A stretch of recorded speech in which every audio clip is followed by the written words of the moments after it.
really a very unfortunate event whereby the citizens are protesting, but the government keeps telling them that they're not going to listen to them. It doesn't matter what they say.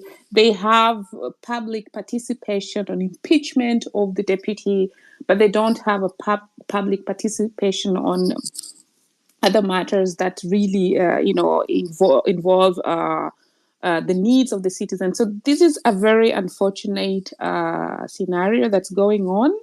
And I hope at one time it's going to come back to bite the people that are doing it.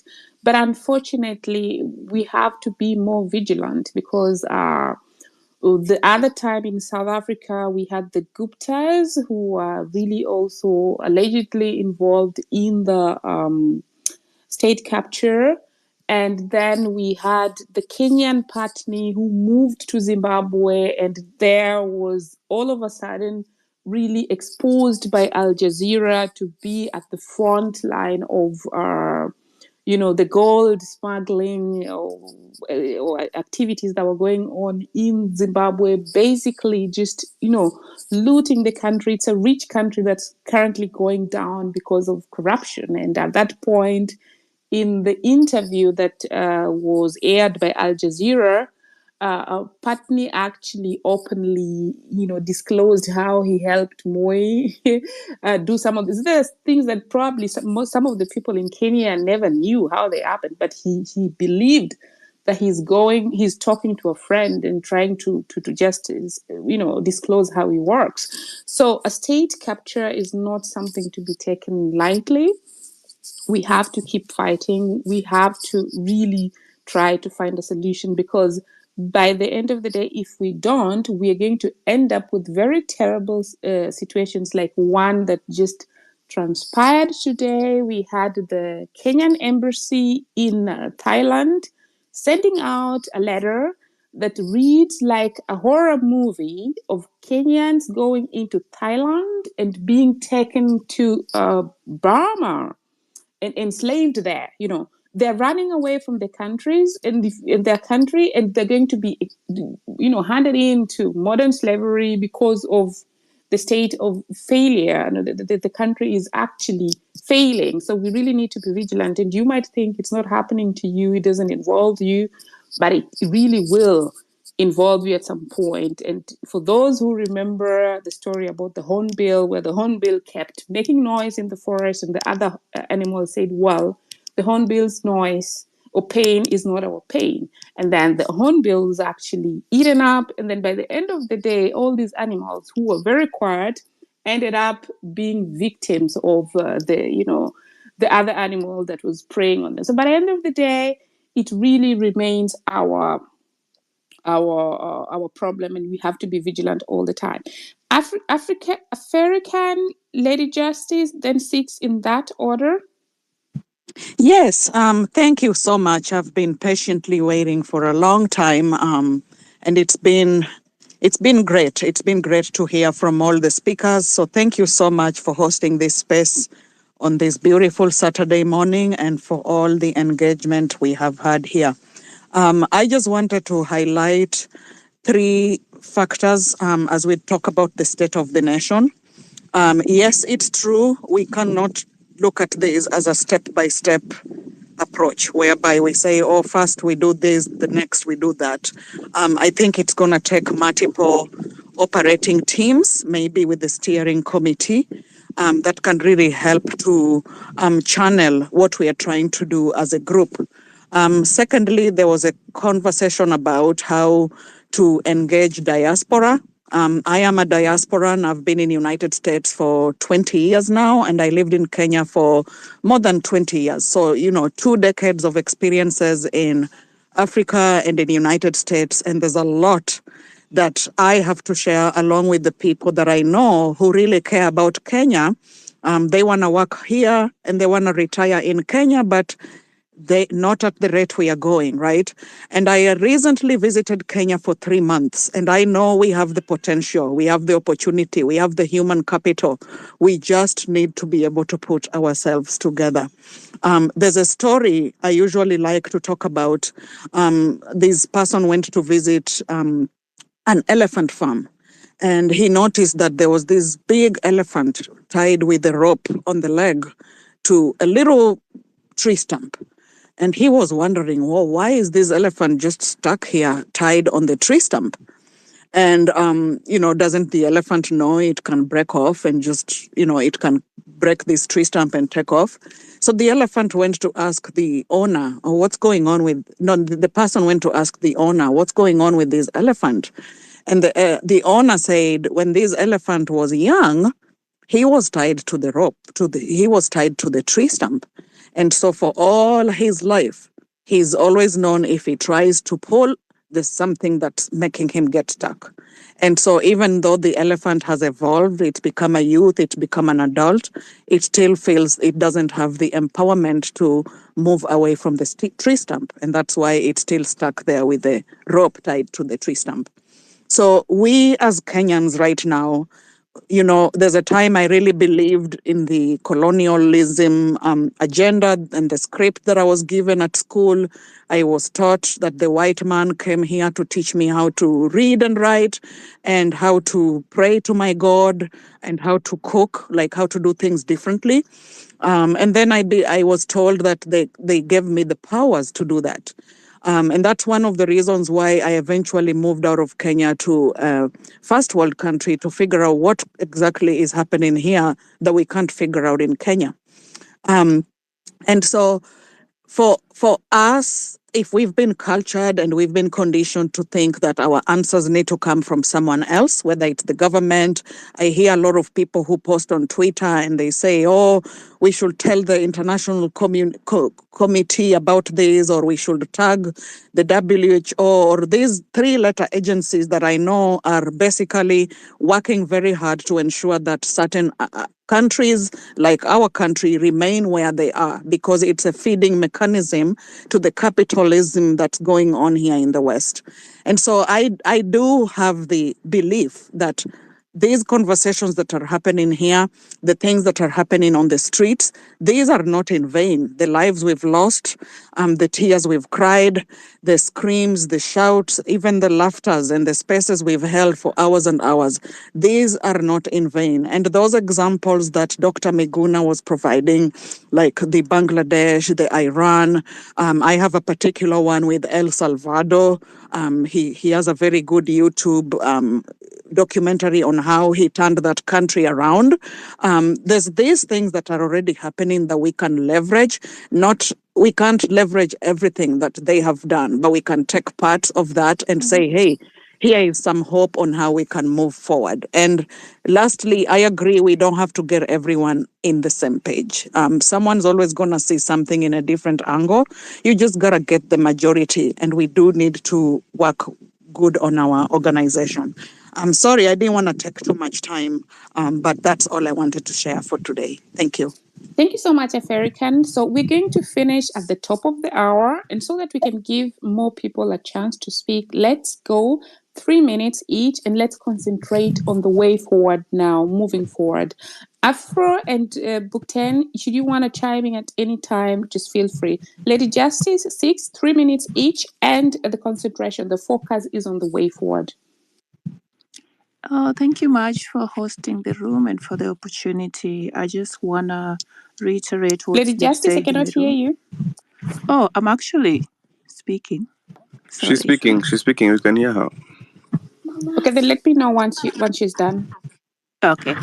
Sorry about that. So I just want to reiterate what's been said in the room that, at the end of the day, there's a lot going on, but change is definitely necessary. And I'll go with what Miguna said earlier on, that at the end of the day, we need to be laser focused. We have to figure out what is it that is happening and how is it going to happen. That's my submission. Thank you. She's done speaking. Thank you so much. Let's go to 6. Maj, how are you doing? It's been a long time. So I'll say this. I have a very big problem with Kenyans, and my problem is this thing we call psychophancy. It has affected us. It gave us William Ruto. And right now we are going into the same direction. Right now, I think you'll just allow me to speak because I have my own frustrations. And my frustrations is we keep making the same mistakes that we keep making each and every time since independence. For example, right now, people don't want to hear a group or a segment of people correcting Morara. Why? Because they believe in the Morara is now the savior.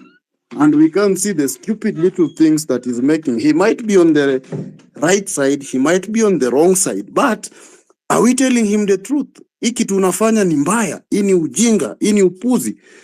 And I'll tell you here for free, as somebody who has worked for different organizations, ukisema, if you say you can't hire PR strategies, somebody who is going to counter all these ill attacks coming your way, then if you don't have people who are going to sit with you down and tell you, Morara, yesterday we went to Mount Kenya, the response was not good.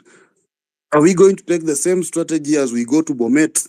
Are we going to take the same strategy as we go to Western Kenya? Are we going to sit down, watch, and see whatever is happening? But they'll still tell you our only chance is going to the streets. So me, I'm against that. I'm not against whatever he's doing. I'm against how he's having his team together. The other point here is, as Muguna said, the problem with Kenyans is they don't want to come out in numbers. The only way you can beat William Ruto is one, and that is by number. There is no dictator that will ever be removed in power through posting videos here in the name of Vampire Diaries. There is no dictator. The only way, Ruto knows we don't like him. He knows the country does not like him. In fact, he knows nobody in Kenya likes him. So he will use anything within his power to make sure he stays there. So if we don't come out in numbers, the only thing that Ruto cannot control is the number of people who are going out on those streets. He cannot control that one. Even if we left our houses right now and said we are going to camp there, he does not have that power. He will flee the country. And the moment he has already left that state house, he's not coming back. That is one advantage that we should take. And if we don't now educate people, masses, and we just keep saying 2027, what are you going to do 2027 with an IBC that will be appointed by a president who is corrupt and who is known for stealing votes? There is nothing that you will achieve come 2027. So the point here is we should go out in numbers, and that is what we should be preaching out here. Whatever things that we have, if you have feelings that people are attacking Morara, cut that shit. That is the same feelings we had for the church, the same feelings we had for Ruto, the same feelings we had for Uhuru, the same feelings we've been having for Raila Amolo Odinga for all those years. And it is not helping us. So guys, it is high time we wake up and remove all those things of psychophancy. Thank you. Afro? Yes, you're there. Thank you so much. 6,000. I'll give the microphone to James. James Muriuki. Yeah. So thank you for the mic. I like what Maj said a few minutes earlier, that moving forward, let's talk about what's the way forward. And people have been talking, and also there's been a submission talking about people should come out in numbers. But the truth is, harnessing those numbers to speak in one voice has been the biggest problem. So I'll just dive straight into it. There's a project Kenyans have been working on called Mkura.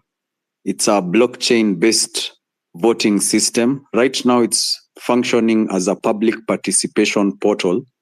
So at least this is a chance where all of us can have our voices in one place at one time and harness the movement towards functionality. Also, there's been a lot of talk about organization, and we have been looking at how different people have been doing different things.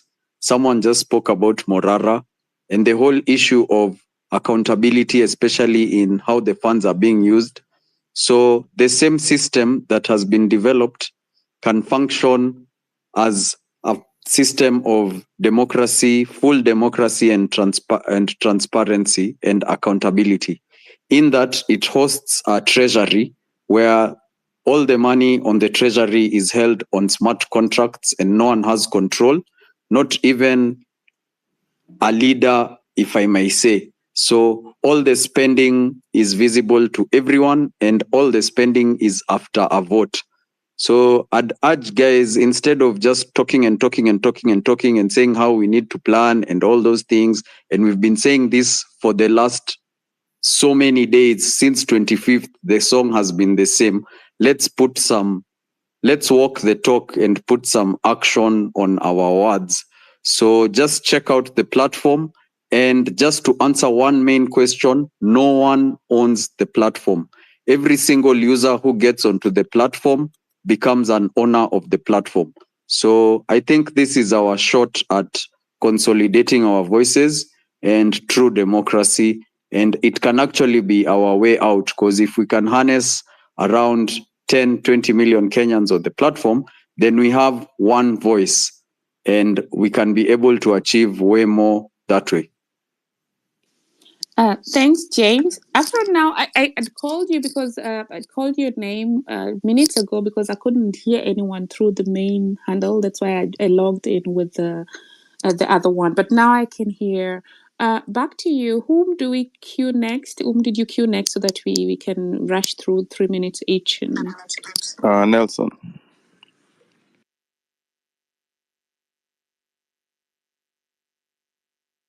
Nelson Carter, can you hear us? Me or a different one? Oh, no, the different one. Nelson Carter. Nelson Carter. We have a Nelson Carter 14. I don't think he can hear us. Tevo. Tevo, are you there? Yes, I'm here. Oh, yeah. Karibu kwenye mic. Thank you so much, host and co-host. I wanted to contribute my 2 cents for the next 2 minutes. As General has said and put it, that we need revolutionary movement. You all know that William Ruto has sold us to the highest bidder, which is the IMF and Bill Gates. Kenya is broken.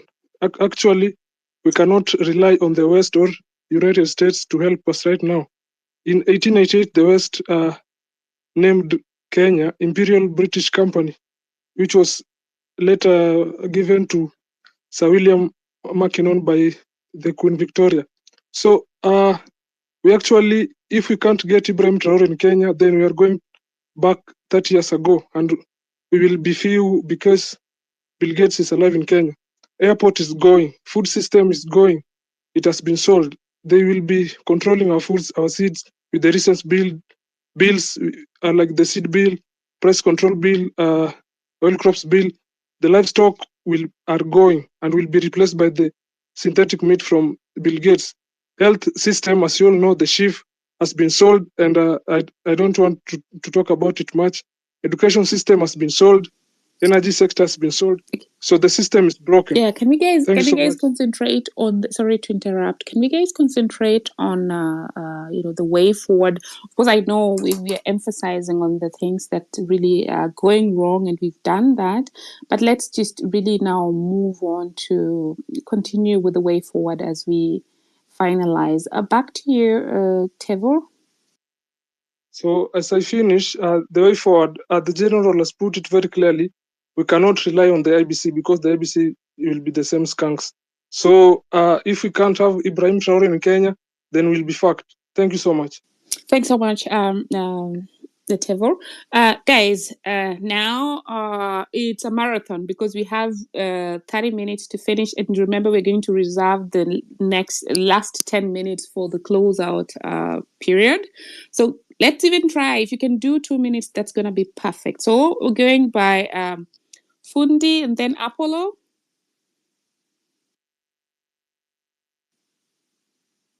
Fundi Wathamos. Okay, going once, going twice. Apollo. Dropped. Baraka.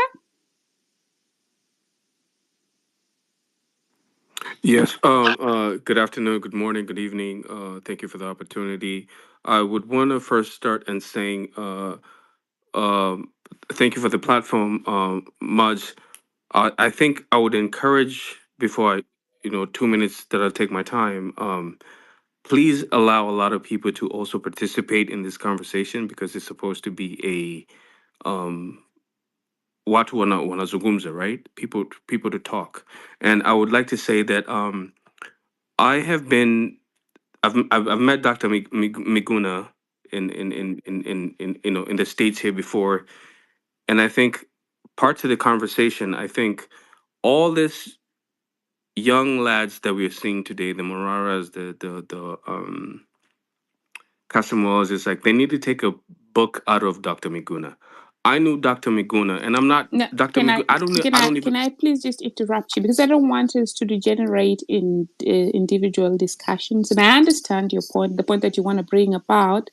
But we could do that. You could do that on your timeline. Then you tag him, and then he's going to make a statement from it. Because really, we discourage that because it can be perceived differently. So let's just concentrate on the state of the nation. I With would like to talk about the forum issues. We have been so having Fred, just a issues moment. the Fred way forward. Matiangi, please wait.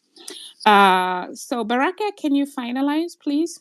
No, and I think that's part of the process. Like I understand what you're saying, Mudge, but at the same time, you cannot be a Okay, gatekeeper. And I I'm say this with guiding you, all due Baraka, respect. for the last time. I'm Yes, guiding yes, you on the conversation yes. that we're having. So we have. And the conversation Can is I is continue? Okay.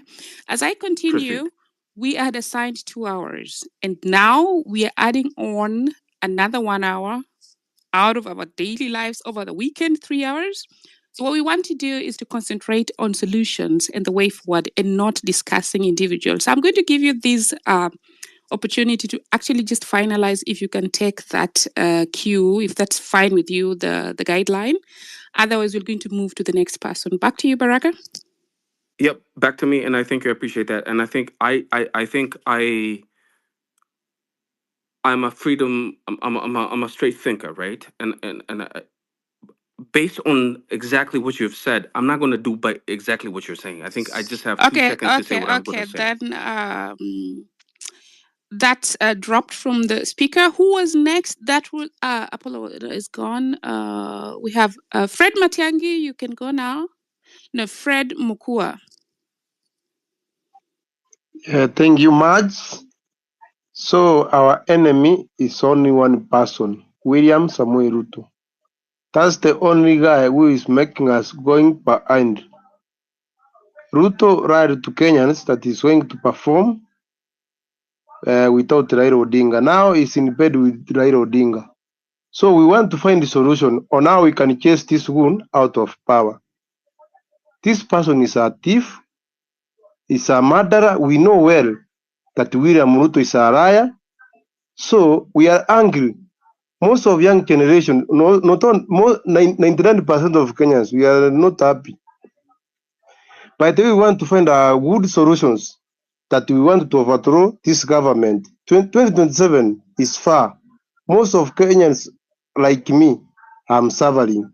So we need we need the good people to assist the young generation to ensure William Ruto is out of power. We need to clean the system. We want the system which is working for the poor Kenyans. We want to see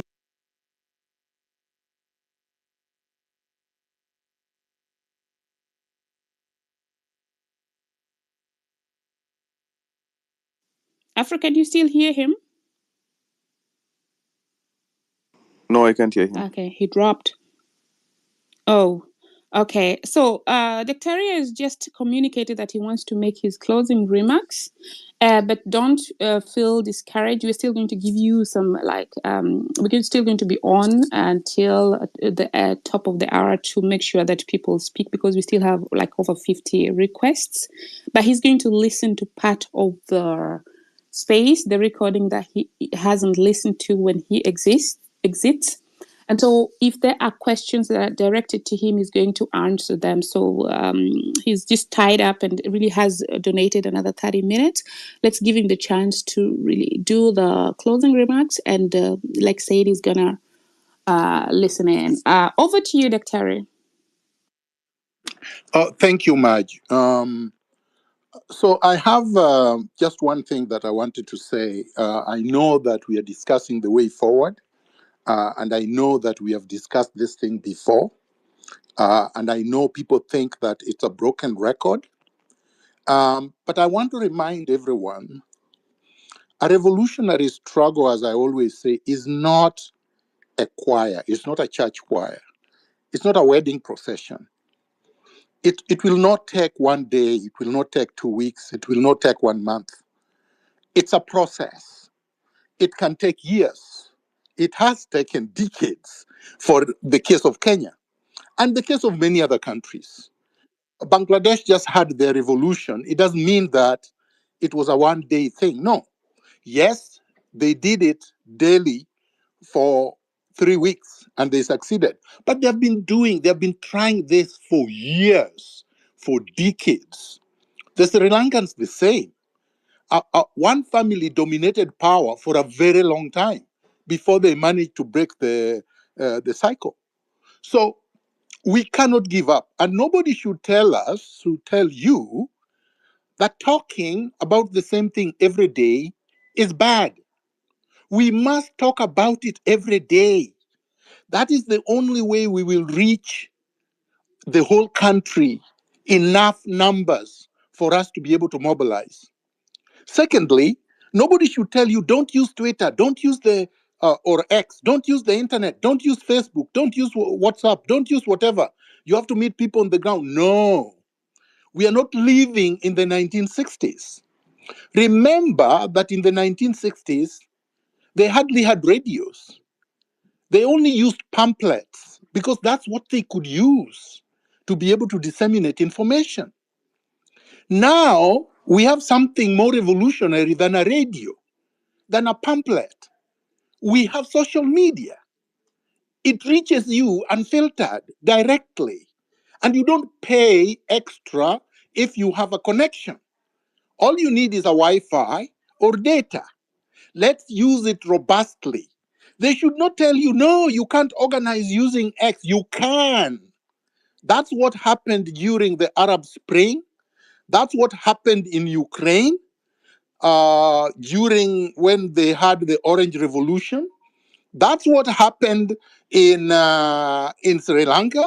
That's what happened in Bangladesh. That is what happened. That what happened actually in Kenya in June. Let no one tell you that social media is nothing. Let no one tell you that social media organizing and mobilizing means nothing. This is the only way, the only organic way that we can occupy CBD or even State House in one day without warning. And so I'm going to make a call, and it's going to be a fearless, robust call, an equivocal. Let's occupy Nairobi on Mashujaa Day. Let's spread the word.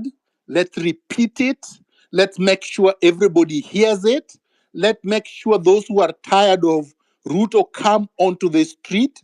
Let them call us violent. Let them call us anarchists. Let them call us anything. Let them abuse us. Let them threaten us.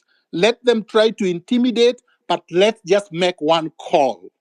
Occupy Nairobi or occupy State House or occupy CBD on Mashujaa Day. I rest my case. Yes, I will stay around for some questions, and God bless all of you. Thank you so much, General, for the a very good discussion and your input. And yes, we appreciate that you're going to stay on still for some questions. Yes, and that leads us directly to Isaac and Josephine, then MMSQ in that order. So do take advantage of the time that he's still there to really just shoot your questions as we try to finalize at the top of the hour. Isaac, Karibu. Thank you. Thank you so much, Marge. I really appreciate and for the discussion. So here's the way forward. I'll be very, very brief. Number one, we've heard, Kenyans are people who are at the moment, they're like desperate. They're desperate for anyone who can actually come and stand in for them, right? And individuals that we have right now, we've been basing on these individuals, but the problem is Ruto is very, very smart. We are dealing with someone who worked under the era of Moi, and he knows the divide and rule. And even he has infiltrated, even in the youth that we've actually been believing in, sending money and doing all those kinds of things. And he knows how to divide these people. And I like what one of the previous speaker did mention. If we have like a committee or a trust fund that is actually managed by experts, whereby we can actually audit and know how the money is being used, we can actually send this money to a trust fund, and it can be used even for grassroots, civic education and the likes. So giving money to an individual, we just don't know where this money is going. We don't know whether they're just doing business. They're using our desperate moment to gain money, to do business. And this has been a problem with what is happening. So we're contributing money just going anywhere, but we don't have accountability for this money. So my way forward is, if we can have a committee, if we can have a trust fund that is actually managed by people, experts, have accountants, because the money we are raising, Hanifa received over 30 million. That's not pocket change money. That's a lot of money. And if this money can be used accountably, I think we can head somewhere, and we can have a very strong, solid foundation in which we can actually fight this war. And as Miguna has mentioned, this is not something that should stop. We should keep the conversation going. We should keep the rhetoric going, because that's the only way these people will ever listen. So let's move forward. Let's stand strong. Let's keep this conversation going. And we're going, at the end of the day, we will win. That's my submission. Thank you. Thank you so much, Isaac, for underlining on the importance of accountability. We move to Josephine. Thank you so much, and thank you for giving me this opportunity. I want to say good morning, good evening, and good afternoon in your timelines. Thank you so much for giving me that opportunity to speak to Kenyans, wherever you are, fellow Kenyans. Yes, I want to appreciate what Dr. Muguna has just said. And that's the call I'm making to all the citizens of Kenya who are listening, and you are within the territories and within the borders of Kenya, who are not in diaspora. What I'm saying is that come on 20th, the president will be having a Mashujaa Day in Kwale, trying to launch the new state lodge, which within a very short time. And yet Kenya, we do not have money, but we have money to introduce a new state just around 80 kilometers away from Mombasa, while we still have the state house in Mombasa. Reason best known to the president.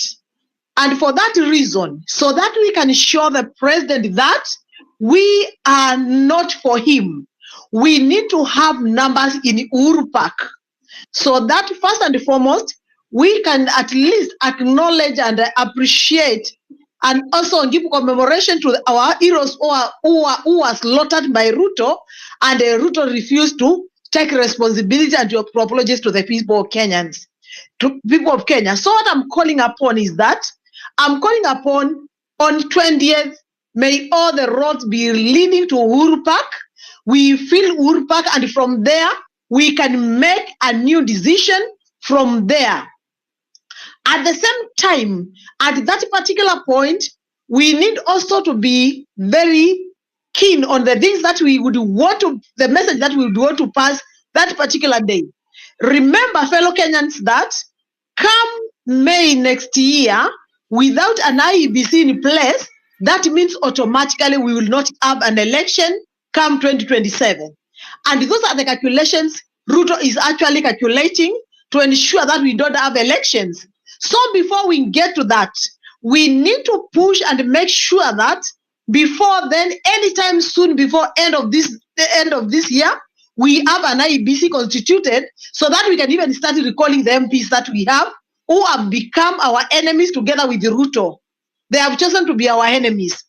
The other thing I would want to say is that it's our time, and the time has come for us to stand up for what belongs to us.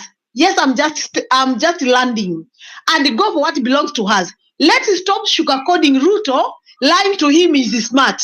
He used to be smart. He is no longer smart. Right now, he's waiting to hear the track we are taking and sending his people inside here in the spaces to hear the ideas that we have so that he can look for how to counter them.